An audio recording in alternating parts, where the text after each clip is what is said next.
Warren Buffett needs little introduction. He's the godfather of modern-day investing. For nearly 50 years, Buffett has run Berkshire Hathaway, which owns over 60 companies like Geico and Dairy Queen, plus minority stakes in Apple, Coca-Cola, and many others. His $82.5 billion fortune makes him the third richest person in the world, and he's vowed to give nearly all of it away. The Oracle of Omaha is here to talk about what shaped his investment strategy and how to master today's market.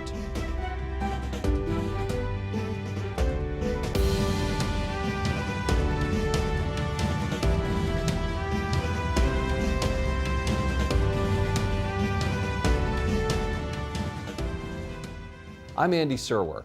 Welcome to a special edition of Influencers from Omaha, Nebraska.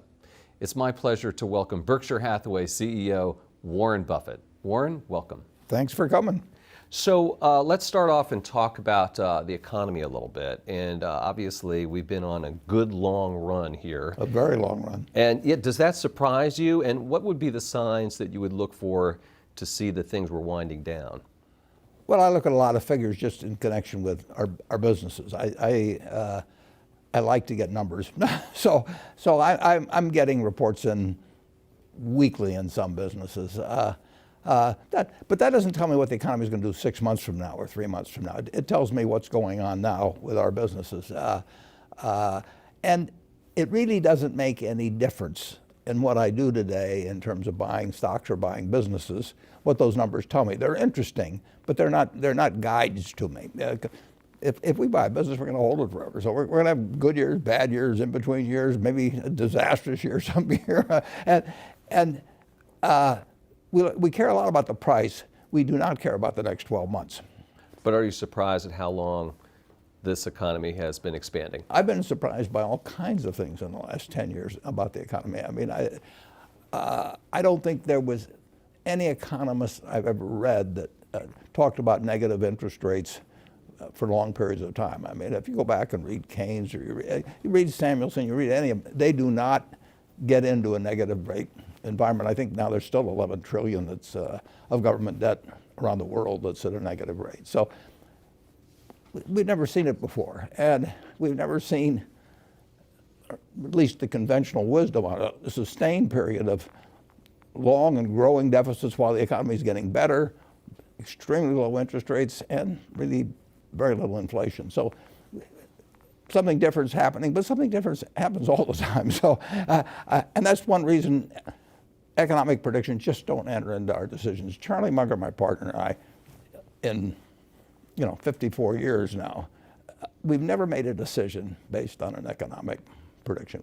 We make business predictions about what individual businesses will do over time, and we compare that to what we have to pay for them. But we have never said yes to something because we thought the economy was going to do well in the next year or 2 years, and we've never said no to anything because we were right in the middle of a panic even if the price was right. All right, so you don't pay much attention to the dismal scientists then, I guess. Well, I pay none in the sense of as a guideline to doing anything. It's entertainment. I mean, it's like going to a variety show or something like that. But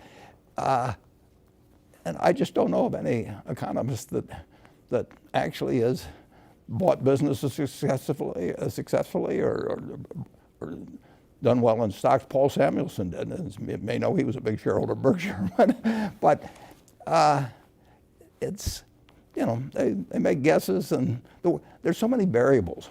I mean, in the hard sciences, you know that, if an apple falls from a tree, that it isn't going to change over the centuries because of anything or political developments or 400 other variables that go in. But when you get into economics, there's so many variables, and the truth is, you've got to expect good times and bad times in business, and if you were to buy an auto dealership and you're, wherever you live locally, or a McDonald's franchise or anything like that, you wouldn't try and time the purchase. You'd try and make the right purchase at the right price, and you want to be sure you got a good business. But you wouldn't say, I'm going to buy it because growth this year is going to be 3% instead of 2.8% or something of the sort. Fair enough. You have over $100 billion of cash. At Berkshire does that. Berkshire. Yeah. No, well, I'm going to see how much Yeah. you got. Maybe you do. Berkshire has over $100 billion in cash, and you say that you always want this company to be a fortress. So how much cash should an ordinary investor have on a percentage basis, do you think? It depends on their personal situation. If you're working in something where you're living off your paycheck from week to week, you want to have a little cash around, and you certainly don't want to have a credit card that's maxed out or anything like that.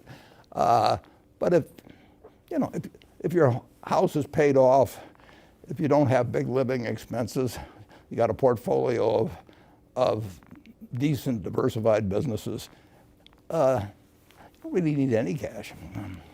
So you can be more cash-free than Berkshire is?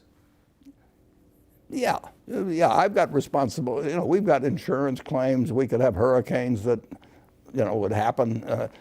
All kinds of things where we might have to pay out billions of dollars. And I've got over 1 million people that own shares that are counting on me to run the place so we get through periods like that. But if I were retired, I had say $1 million portfolio of stocks that was paying me $30,000 a year in dividends or something of the sort, and my children were growing, the house was paid off and everything. But, I wouldn't worry too much about having a lot of cash around. Let's talk a little bit about Apple. Everyone always wants to talk about Apple, right? It's kind of the it stock, it company. You have a $45 billion stake, more or less. How closely do you follow the company? People are concerned they haven't really introduced any new products. Well, if you have to closely follow a company, you shouldn't own it. Really? No, if you buy a business, if you buy a farm, do you go up and look, every couple of weeks to see how far the corn is up, and you worry too much about whether somebody says this is going to be a year of low prices because exports are being affected or anything like that.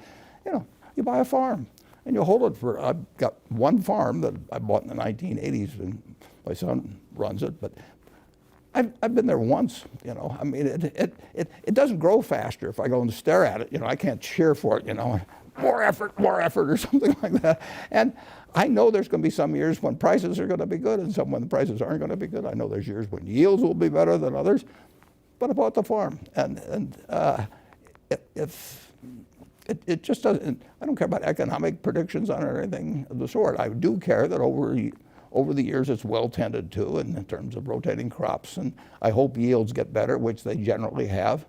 In fact, that farm 100 years ago would have probably produced 30 bushels, maybe 35 bushels of corn per acre, and now in a good year, it'd be 200.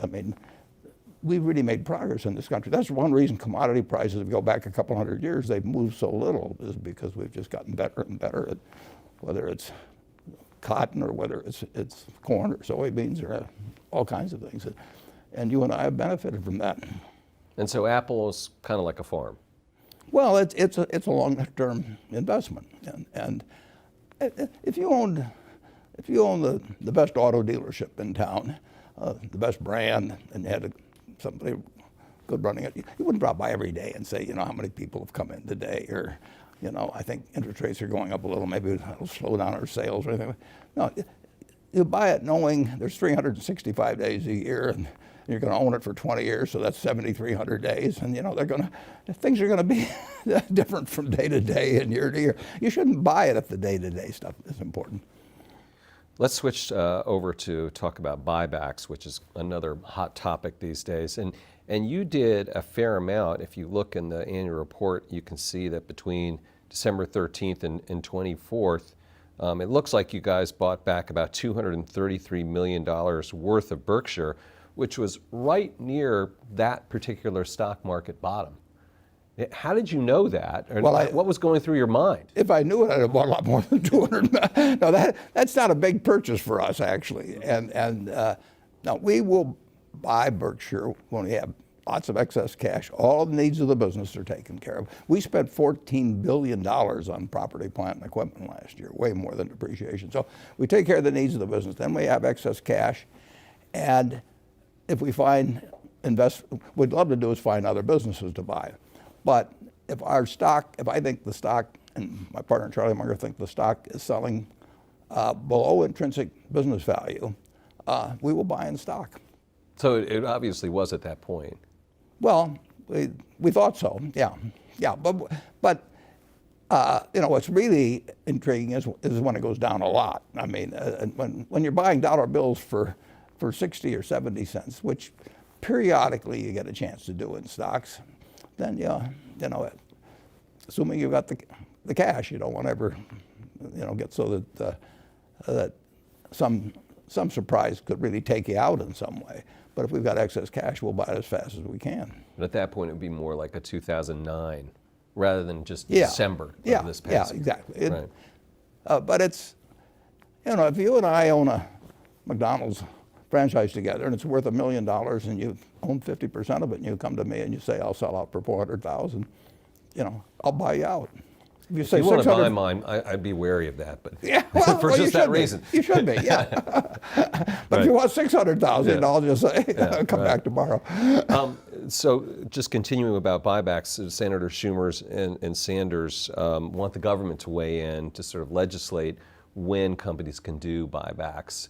And then also there was a report recently about executives doing insider trading, it appears, around the times of buybacks. So are buybacks a kind of a problem? Well, you'll have some people that misbehave in respect to any activity. I mean, it really wouldn't have much to do with buybacks. I think buybacks, the degree to which they've been part of nefarious activity, and I've observed them for a lot of years, are very close to zero. But that just may be that there aren't enough opportunities. But that article did not. I didn't follow the conclusion on it. I mean, you're distributing money to shareholders. Essentially, you can do it by dividends, and presumably American business should distribute money to its owners occasionally. And we do it through buybacks, or we've done some, and we don't do it through dividends.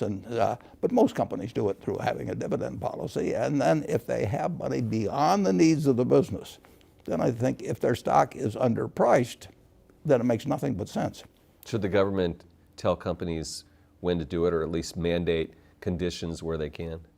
Well, they do restrict you a little in terms of if you're some general rule of the SEC, if you're having some kind of, this isn't quite the right word, but manipulative activity or anything like that in the stock. But no, I don't think the government should decide your dividend policy. I don't even think they should direct your capital investments. They can make it enticing to make certain kinds of capital investments, which they do with renewable energy, for example. I mean, the government has interest in fostering certain developments in this country over time, and they do. There used to be a special oil depletion allowance, 50 years ago and so on. That was more politics than it was governmental policy, but certainly renewables are a prime example of that. But the idea of directing whether you are entitled to return cash to shareholders and the manner in which you do it, I don't think really makes a lot of sense. The 2020 election is going to be upon us before we know it. And I know that you had some nice things to say about Mike Bloomberg, but it appears he is not going to be running now. Yeah, it's hard to win with just a billionaire vote. You would have your vote and a few others. That's funny. But I admire him enormously. I wish he had run. I want to be very clear on that. President Trump was a business executive. So 2 questions. Is a business executive the right kind of person to be president? And what characteristics do you look for a president that you would support? Well, I think a business executive can be the right person, but I don't think that because they're a business executive that you give them extra points. And number one, I want a president that wakes up every morning and realizes that the greatest threat to a country which has got all kinds of things going for it are weapons of mass destruction, and that we live in a world where people, organizations, and occasionally countries could have people that would like to wipe out a large percentage of the American people, or maybe other countries as well, and that you now have capabilities which I always thought until recently I classified as nuclear, chemical, and biological, but I think you have to add cyber now. If you have some evil genius someplace that for crazy reasons, just like happened with anthrax back You know, who knows what motivates somebody that starts sending anthrax out in my letters. And if you have somebody that thinks that it'd be great to send a false alarm to the Soviet, or to the Russians and to the U.S. that the other side was launching or something of the sort, you know, it's a very, very dangerous world. It's a wonderful world, but it has dangers now that started in August of 1945, and when Einstein said, you know, this changes everything in the world except how men think. And so I want a president that has that same filter, that all of these other things are important, but protecting the country and reducing the chance of successful use of weapons of mass destruction against us is the #1 job. And I think most of the presidents, I've talked to a couple of them about it over the years, and I really think that they do realize that they may get lost in the events of every day as they go along.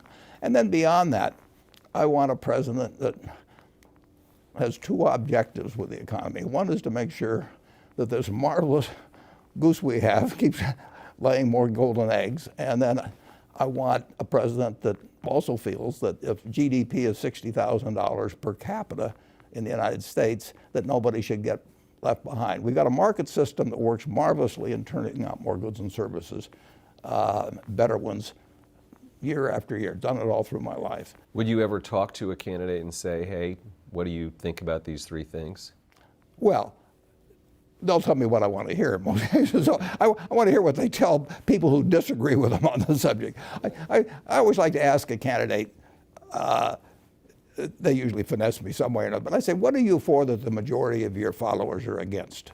You know, I know you really believe in that, you know, and that's really the test, but I'm not sure that, except under some kind of sodium pentothal or something, you're going to get a great answer to that question. That's great, but that's the question you ask the presidential candidates or presidents that you would speak to. If I really want to get, and that's why Bernie Sanders was so successful. I mean, 90% of the people who voted for Bernie Sanders had probably not heard of him 2 years earlier, but they felt they knew exactly what he would do. I mean, they felt he was authentic. And if you asked him, you know, what he was for that most people might be against, he would tell you, you know. A few questions about Kraft Heinz. Was that a mistake? Well, we'll find out over time, but we did pay too much, in my view, for Kraft. We didn't pay too much for Heinz. So when we started out, it was originally a non-public partnership between us, but we did pay too much, in my view, for Kraft. And there's not much you can do about things if you pay too much. Secondly, there's always been a struggle between the retailer and brands. I mean, if I've got a terribly weak brand and I want to get into Walmart, I'm not going to be able to do it. You know, I mean, I have to offer all kinds of crazy concessions, you know, and I want to be in Walmart if I have some sort of consumer packaged goods. The negotiation is way different if you have something essential versus non-essential. 10 years ago, Costco tried to get rid of Coca-Cola. Costco's got terrific loyalty among customers, and you know, and their own Kirkland brand is a $39 billion brand now, and it moves from category to category, and they only started in 1992. So they know brands, and but in the end, they put Coca-Cola back in. If it had been Royal Crown Cola, they wouldn't have had to put it back in. So there's always that struggle between the brands. I mean, and there always will be. But the retailers net, it has been moving in their direction,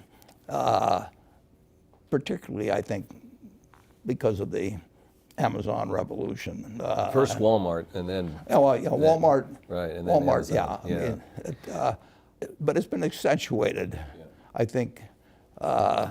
We have a new retailing environment now. I mean, it isn't like it goes from night to day, but it moves somewhat. And brands that people have spent billions of dollars developing and sponsoring TV shows or sponsoring radio shows in the old days. I mean, Campbell Soup was always on there with Jack Benny or something, you know, when I was a kid, and it was big. And it built brands, and people obviously like the product too. But people are more willing to change, and it's harder It's a somewhat different world than what it is. Night and day. I mean, you are very unlikely to keep changing brands every day.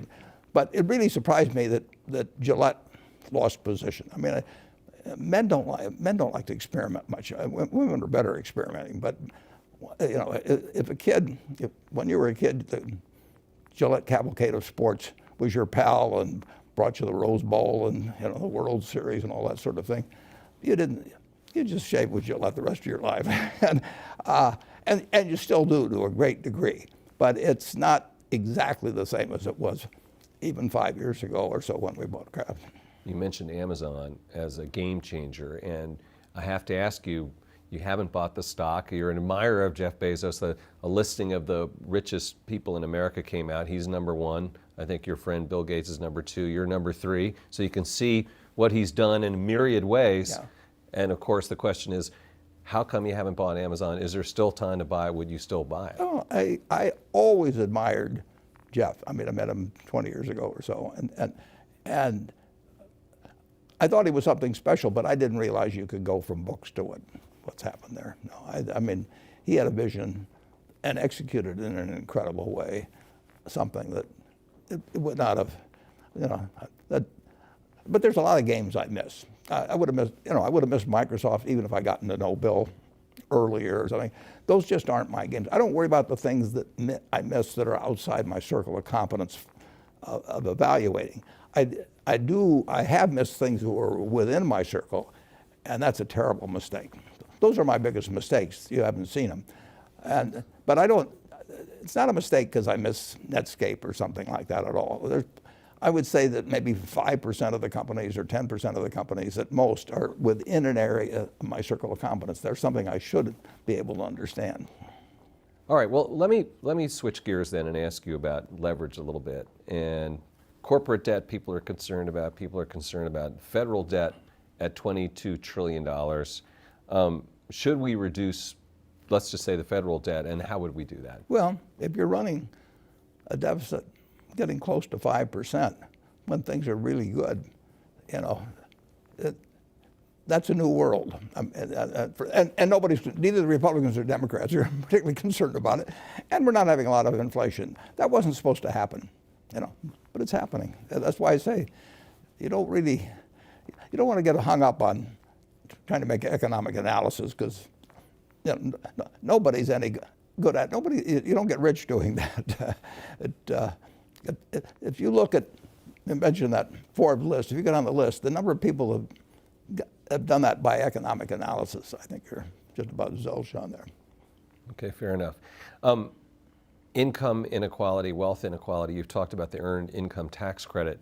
Is there more to it than that? Should we adjust tax policy? It seems to be going the other way right now. Well, it is going the other way, but I think the earned income tax credit is the best way to put money in the pockets of people that don't fit well into the market system, but that are perfectly decent citizens and that have made a good bit of the success somebody like I've had with Berkshire or something possible. It wouldn't have happened without the America we have. And if you go back 200 years and we're all working on, 80% of us are working on farms. The person that's the best at that, working on that farm, whatever it may be, is worth maybe twice the ones that's the worst. I mean, that's the difference between super talent and no talent in the farm economy, picking cotton or whatever it may be. Now, if you're the best middleweight fighter in the world, you may get $20 or $30 million.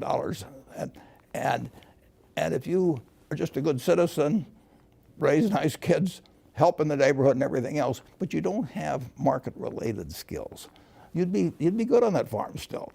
And you would be earning something comparable to most of the people around you. But you don't have something now that as it gets more and more specialized, and it's going to continue to get more specialized. You want two things for that person. You want them to have a decent life. I mean, they live in a country with 60,000 of GDP per person. You want them to have a decent life, and they can. I also think you want them to have a feeling of accomplishment. So you want them to have a job, assuming that they're not handicapped in some way. You want them to have a job. But the minimum wage would be one way to say, well, we'll make sure that they have enough money in their pocket. but that's got a lot of effects in disturbing the market system. They just need more cash. They don't need a higher wage, they need more cash in their pocket. And the government, at a relatively low cost, can provide a decent living for anybody that's working 40 hours a week and has a couple of children. And we've gone in that direction, and it's sort of bipartisan. I mean, you find both Republicans and Democrats for it. I think it would be better not to have one annual payment, that they get it monthly. And I think there's various things you could do, but you want them to feel part of the system, and you want to have them get, as more and more of these golden eggs are laid, you want them to get a little more of their share. I mean, if we don't do that and the Democrats win, it's possible we get, big taxes on wealthy people, free college for all, and those are bigger plans. You want more money in the pockets of everybody that's willing to work or is unable to work. And we can do it. A rich family would do that. If I had 6 or 7 kids and I had some business I wanted to pass on, you'd pick the most able person to run it because that's the market system to do that. But you'd make sure that all 7 of the family participated. You'd give more to the one that didn't. You might give more to the one that kept producing the golden eggs. You would, but you wouldn't just say to the one at the lowest end, who might be the best kid of all in most respects. He's the one that shares with everybody and does all kinds of things. And you wouldn't say to that him or her that too bad, but that's just the way the market system works. That, go have your spouse get a job and look for housing someplace. Right. Why don't we do an update about the healthcare initiative, which now the company has a name. Yeah, Haven. Was that your idea? No. Sometimes I didn't worry about a name. We could have gone on as a no-name operation for 10 years, as far as I'm concerned. No, that is. We got a wonderful partnership in the sense that it's large and has reasonable market muscle with more than 1 million employees among the 3 of us. We've got 3 CEOs that can make things get done in organizations that are so big that normally they would get very bureaucratic. If you try to do this with many big companies, you'd have legal weighing in and public relations weighing in. We don't have any of that stuff. They may have them in certain areas, but I don't have to. But Jamie isn't going to worry about doing that sort of thing, and neither is Jeff. So we've got a unity of commitment and an ability to execute on the commitment. The only problem is you've got a $3.4 trillion industry, which is as much as the federal government raises every year, that basically feels pretty good about the system. As we went around talking to people to find a leader for the group, for example, everybody says, the system, it turns out very good medicine, but you can't go from 5% of GDP to 18, without really making you less competitive, among other things in the world. So everybody thought the system needed some adjustment, just not their part of the system. And that's very human. I'd do the same thing, I'm sure, if I was in the same place. So there's an enormous resistance to change, while a similar acknowledgement that change will be needed. And of course, if the private sector doesn't supply that over a period of time, people will say then, we give up, we got to turn this over to government, which will probably be even worse. How often do you talk to Jamie and Jeff about it? I know Todd Combs, I think, is your point person. Todd really does all the work at our budget. If this works, give Todd 100% of the credit from the Berkshire standpoint. Does Haven have to buy companies to gain expertise? And what do you? No, no, I don't. What is the plan? I mean, how do you? The plan is to support a very, very, very good thinker on this subject is a practicing physician and who commands the respect of the medical community to, in effect, figure out some way so that we can deliver even better care and have people feel better about their care too. I mean, they have to perceive that they're receiving better care over time and stop the march upward of cost relative to the country's output. We've got this incredible economic machine, but we shouldn't be spending 18% when other countries are doing something pretty comparable in terms of doctors per capita, hospital beds per capita, and all that. The very top stuff in medicine, I think, is very much concentrated in this country, and that's great. I want us to be the leader, but I think we're paying a price. If we're paying 7 extra points of GDP, that's 1.4 trillion a year. Is the administration focusing on drug prices, is that sort of a rabbit hole? Is that missing the bigger picture? I mean, they're trying, and Congress generally. I mean, if you talk to the average congressman, they regard it as a problem, and they see specific instances, of drug prices or something like that. But it's a big problem to change. I mean, the trouble is it intersects in so many ways, and that's why we've got Gawande heading it, and we've got 3 biggest size organizations backing him. We're not trying to do it to make money. I mean, that is not a goal that we end up with some business that we make money off of. And will he be talking to health insurers, for instance? Well, he'll be talking to everybody, but it is his game plan is not something we're going to try and lay out because it's in his head to some degree. I mean, obviously we selected him by hearing and reading and so on what he's done, but he'll learn as we go. We will conduct certain experiments, or he will, and try out a community where one of us has a lot of employees, maybe, and there's various ways to experiment. Shifting gears, where do you find things like that Abe Lincoln tail and leg quotes? I mean, do you read Bartlett's book of quotations? No, I don't read it, but probably 50 years ago I looked at a few Bartlett's quotations, but I read a lot. And you just remember these things and apply them? Well, if you're 88 years old, I mean, you ought to remember something. Oh, you don't remember what happened yesterday, but you remember the old stuff.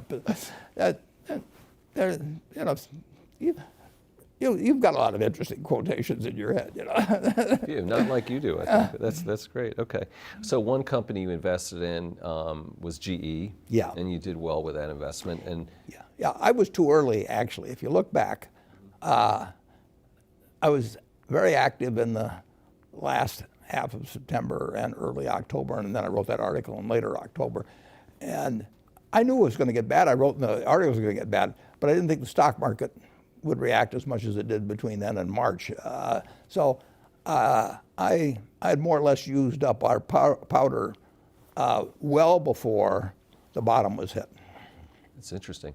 How have you avoided not getting back into GE more recently? I mean, I'm sure that they've reached out to you. Everyone says, why doesn't Warren Buffett invest in GE and save it and take it to the promised land? It's this great American company. Well, actually, I think Larry actually is doing a good job.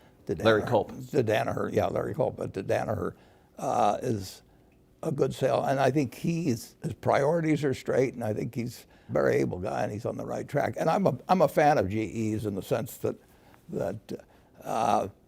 we're a big buyer from them, we're a big seller to them. I've known the managers. I mean, Jack Welch is a very good friend of mine. We don't agree on politics 100%, but we have a lot of fun together, and I love the guy. So I've got a great desire for GE to do well. It just hasn't looked that attractive to me. Right. You talked about the groves of trees in the letters shareholder. One was the third grove, which was sort of the in-between stakes. The equity interests. Yeah, is it the case that those are sort of not the healthiest grove of trees? And why would that be? No, those Pilot Flying J is very, they're companies that under GAAP accounting, we have to record under an equity method. We own more than 20%, but we don't control them. And so it's treated under GAAP accounting as a special category, and it didn't fit well in the other grove, so I had to make it a separate grove by itself. It's not that significant a grove. You say that the sum of Berkshire has a greater valuation than the parts. That is true. Did you ever try to calculate that? How much is that? Well, it depends on circumstances. I mean, there's sometimes when the float from insurance can be very valuable. There's sometimes when the ability to use production tax credits, we'll say, in the utility business, but have them on our, as part of our consolidated return helps. But that varies a lot. But it is a plus. We can move capital. Well, take a business like See's Candy, which we bought 40 odd years ago. It's a wonderful little business. It throws off capital. We've tried 50 different ways to expand geographically, do all kinds of things. It doesn't work. And we'll try it again and it won't work. But we can move that capital to help buy the NSF Railroad or do all kinds of other things. So we've got a seamless and tax efficient way of moving capital where it's needed. And we've got some companies that really chew up capital, and we got others that kick it off, and we can move it from one pot. If you try to do that with your investments, you incur some taxes as you go along doing it, and it's less efficient than what we've got.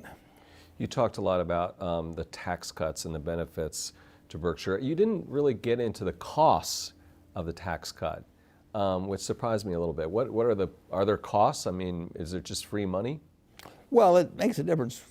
The tax cut we get, for example, our utilities, as I mentioned in the report, that goes to the customers. That's just the nature of utility regulation. But net, we were a significant beneficiary from the tax cut. I mean, basically, let's just say we had one class of stock. We got two, but stock, you and I own a business together, and we think we own all the stock. But the truth is, before the tax cut, the government had a 35% share of the stock on income. Now, it didn't have a share of the assets, but it had a share of the income. And if it wanted to change it to 40, it could have changed it, but fortunately it changed it to 21. And if we had a private business, if we had a McDonald's franchise together, or an auto dealership together, the third shareholder, that invisible shareholder, the government, just handed us back a bunch of the shares of stock, and our shareholders benefited, and a lot of other shareholders benefited. Right. You talked about Ajit Jain and Greg Abel saying that Berkshire blood flows through their veins. Have they made a difference since they become vice chairs? And then, are they like Warren and Charlie? No, they don't have the interaction. They each run a separate business inside. Ajit does not think about the other businesses. He thinks about the insurance business, and Greg does not think about the insurance business at all. And I think about the money and the capital and so on. But they're running two very big businesses. I mean, Ajit's business, has, you get all told, at least a couple of $100 billion of assets, and Greg's business has $150 billion of revenues. I mean, they both would fit up there toward the top 10, or so in the country in terms of value. So maybe the top 15. But they're very big businesses. But they're not exactly like you two guys. It's not. Oh, no. Right. Charlie and I have a partnership thinking about the whole place, and we've done it forever, and we still do. And Todd and Ted? I didn't see them mentioned. Well, they have $13 billion each, including pension funds, that our pension funds, that they run. And so of the $173 billion we had at year end in equities, we had 173 bucks. We had another $8 billion in pension funds. So of the 180 or so, they had 26 between them that they're managing. And they got total discretion on that. They don't ask me. At the month end, I look and see what they did. They don't do much. They don't do a lot of trading or anything. But I look to see what changes they made. And Todd, for example, I mean, he made a couple of small investments in private placement type operations. And I know what the businesses do, but I can't tell you their names. That's his baby. Was one of those, you made this investment in Oracle and then you sold it. Was that something they did? No, that was not something they did. That was something I did. Yeah, and you said you didn't understand it. That's why you sold it. But then why'd you get it in the first place? Yeah, well, that's a good question to which I do not have a good answer. I know. I see development. I know enough about the cloud to know I don't know enough about the cloud. Right. Okay. So Barclays put out a note. They said they were lowering the estimates for Berkshire for the EPS. Do you read that stuff? No. Well, I may read it accidentally, but I don't seek it out to read. I'll put it that way. But it just doesn't make any difference, you know. I mean, if I spent time reading that, I wouldn't have time to read 10Ks. And we're not going to do anything different.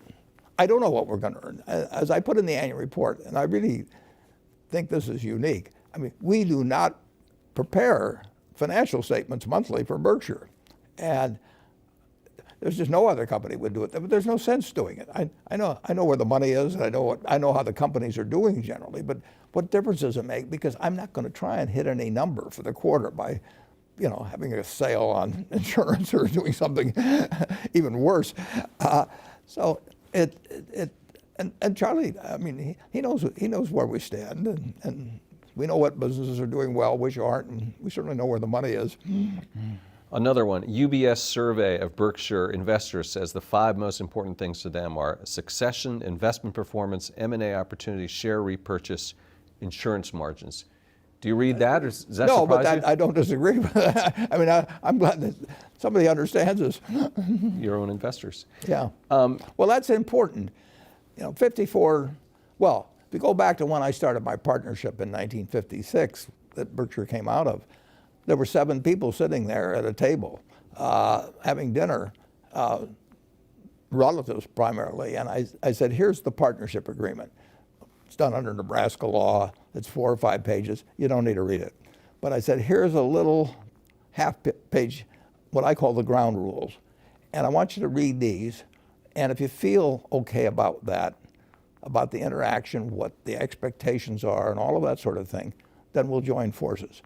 And if you don't, it's fine. Other people have, you know, but we shouldn't be partners. I mean, you know, if I'm going to have a partnership with somebody, I want it to be compatible. It is, you know, and when you have a public company, you can't control who comes in. I can't control some guy that comes in and thinks we're going to pay big dividends or split the stock or something like that.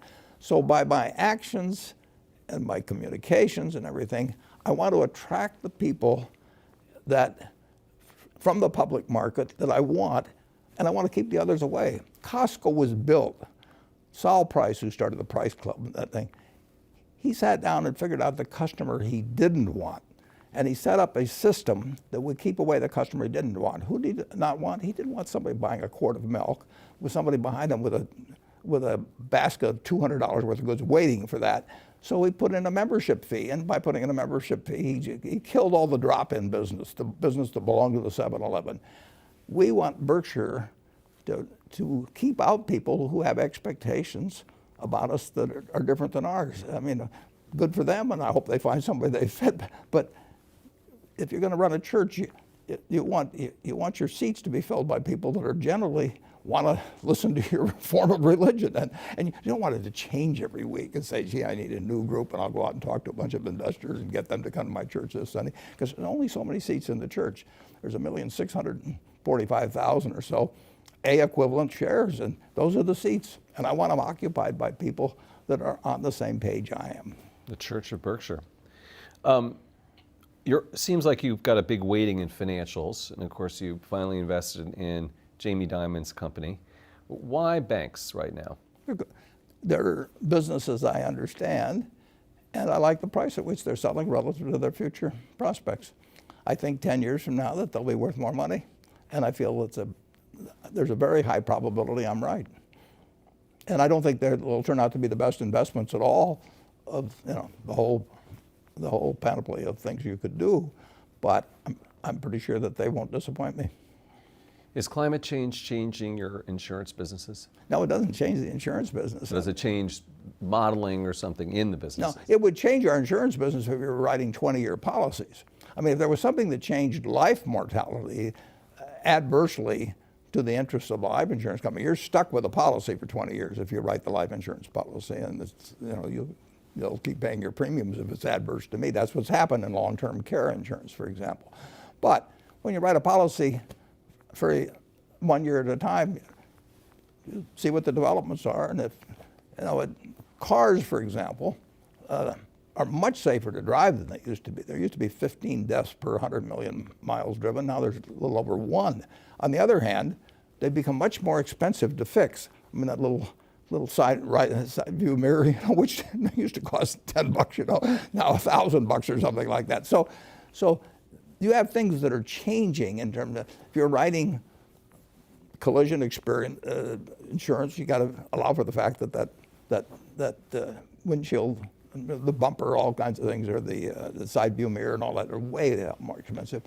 But if you're writing liability, you know that people aren't going to die as often. So climate change is climate's been changing. But the truth is that you now can buy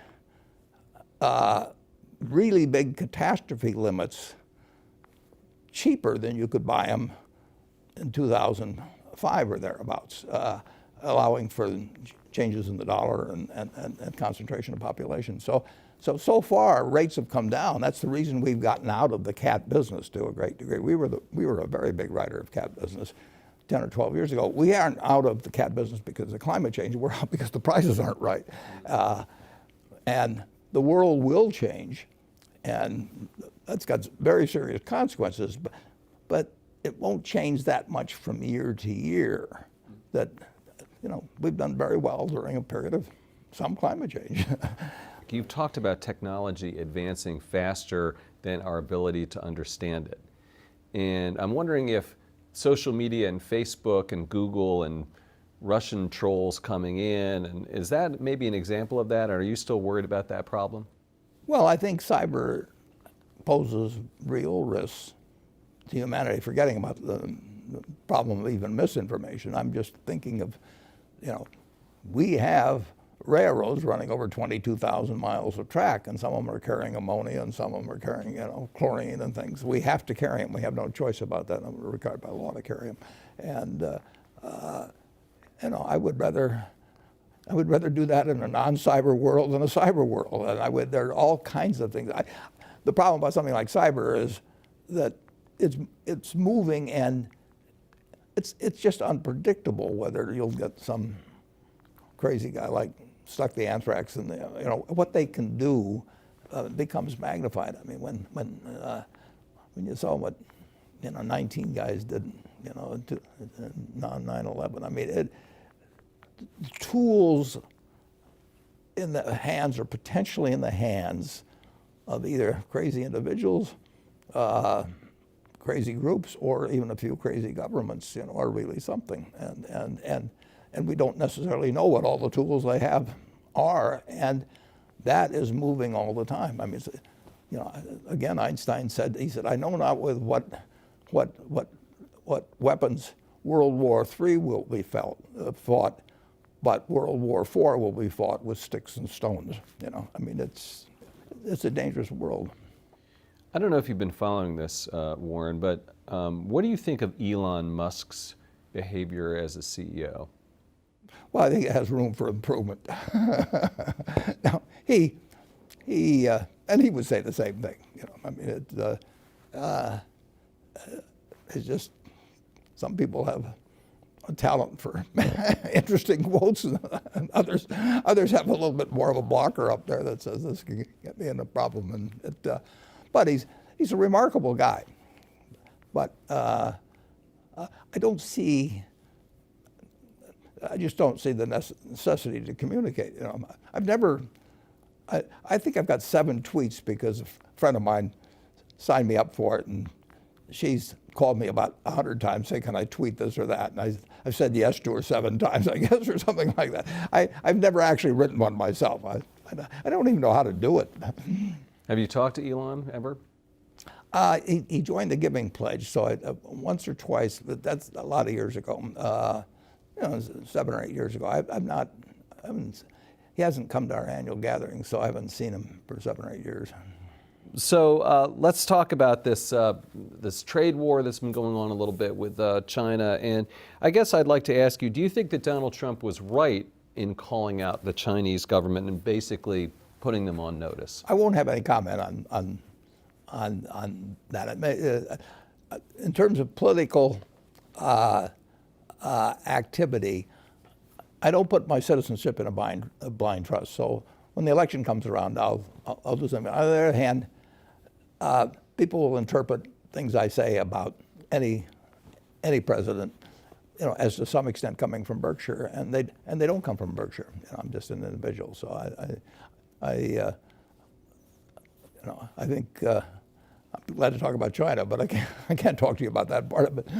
Fair enough. I mean, do you think there was room for improvement then in terms of the trade relationship between China and the United States? Well, I think that China and the United States absolutely are destined to be the superpowers,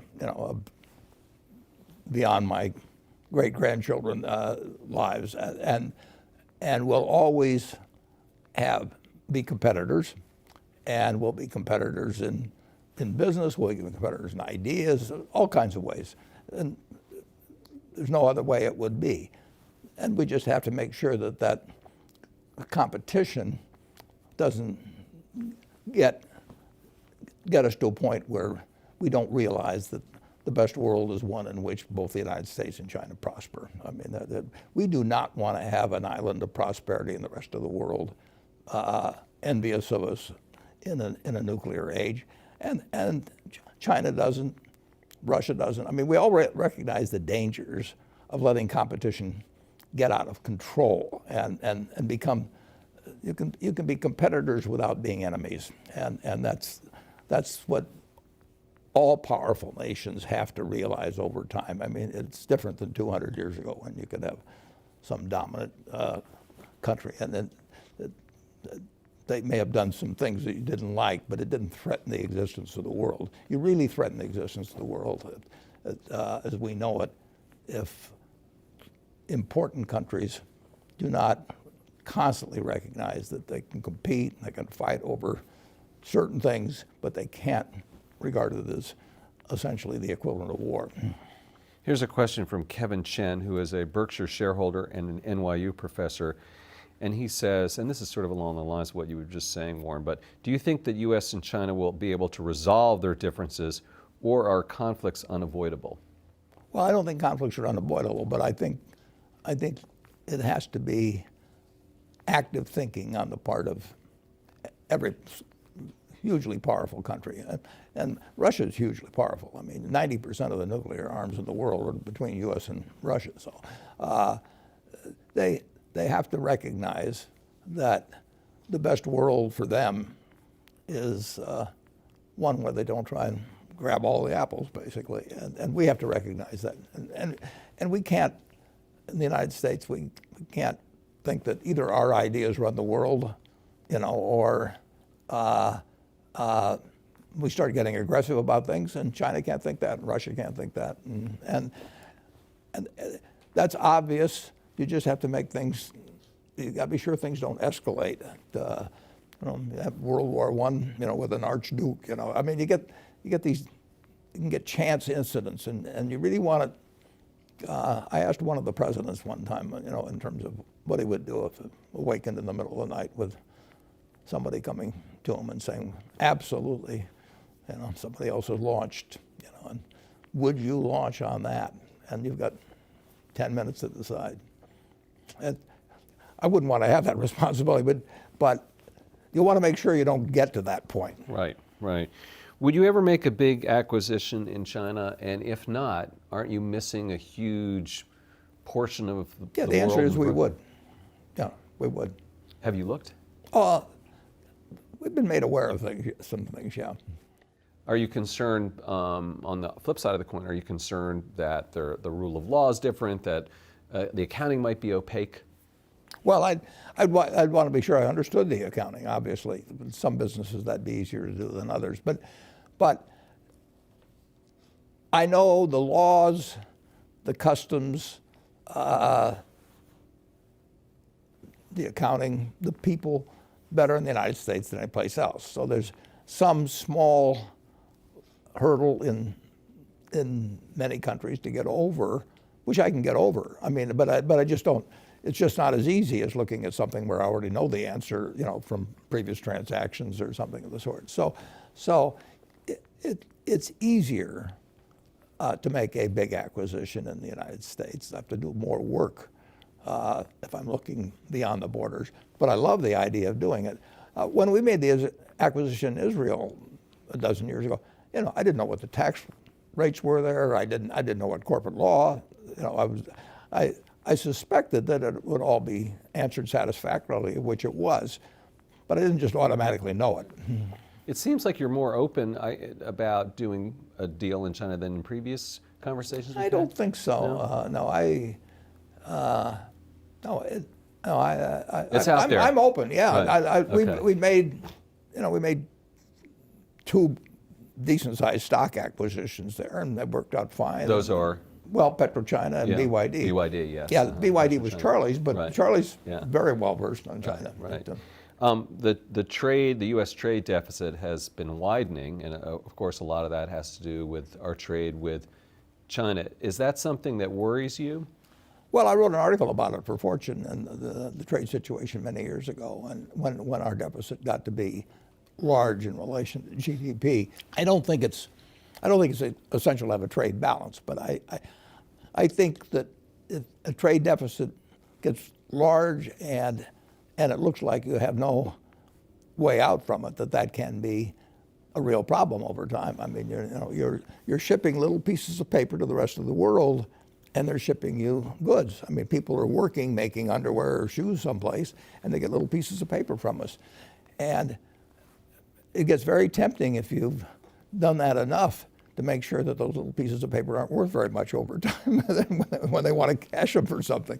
So you don't want to have, we don't have any problem running trade deficits, but if we ran really large ones and we sort of worked ourselves into a box where we didn't really have a solution to get the numbers down, it could be a problem. And I wrote about it one time, but it's kind of a nice thing, actually. I mean, wouldn't you like to have something where you just send out little pieces of paper and somebody keep supplying you with your food or your, whatever. I'm living it. Right? Yeah, right, exactly. Yeah, we call them credit cards in the United States. Exactly, yes. Okay, and last question. China is facing its slowest growth in nearly 3 decades. The leadership there lowered the targets, I think, to around 6.5%, 6%. Are you concerned about this slowing growth and the impact on global markets?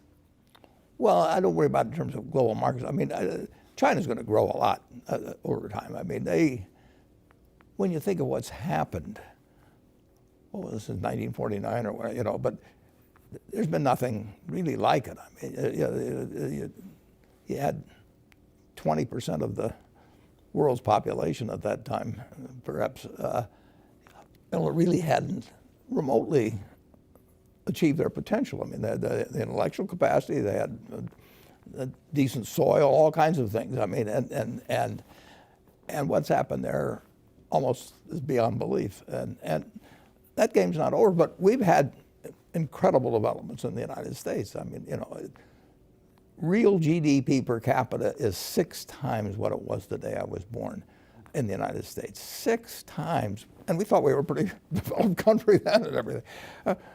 No, my parents wouldn't have believed it. I mean, they would have thought, that this kid has really got it made. I make more in the United States, and it was true. I mean, we had this tailwind, and China's had a hurricane behind it, in recent decades.